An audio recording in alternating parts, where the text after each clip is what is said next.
This buffalo hunt, a long-standing tradition amongst the tribe, had only been granted to them in the previous few years as a final opportunity to practice their ways and to fortify their winter food supply at little to no cost to the federal government. The year prior, in 1872, they had been accompanied by a contingent of agency scouts led by Texas Jack Umahundro, a legendary scout, cowboy, eventual actor, and longtime friend of Buffalo Bill Cody.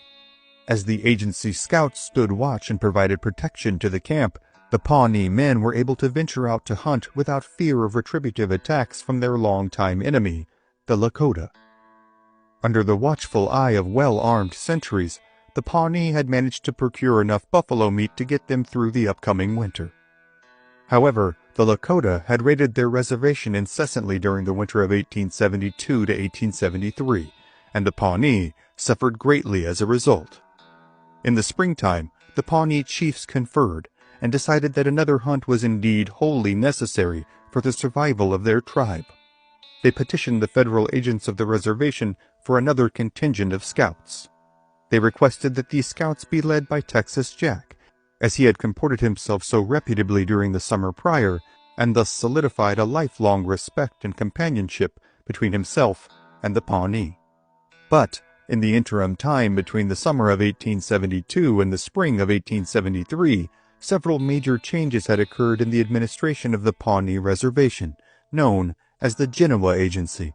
First, a new superintendent had been installed. His name was William Burgess, and like his predecessors since 1869, he was a Quaker. President Ulysses S. Grant had installed Quakers as Indian agents in the hopes that contact with pacifist, peaceable whites would quell the raging frontier violence that had plagued the continent for centuries and stalled American expansion for decades.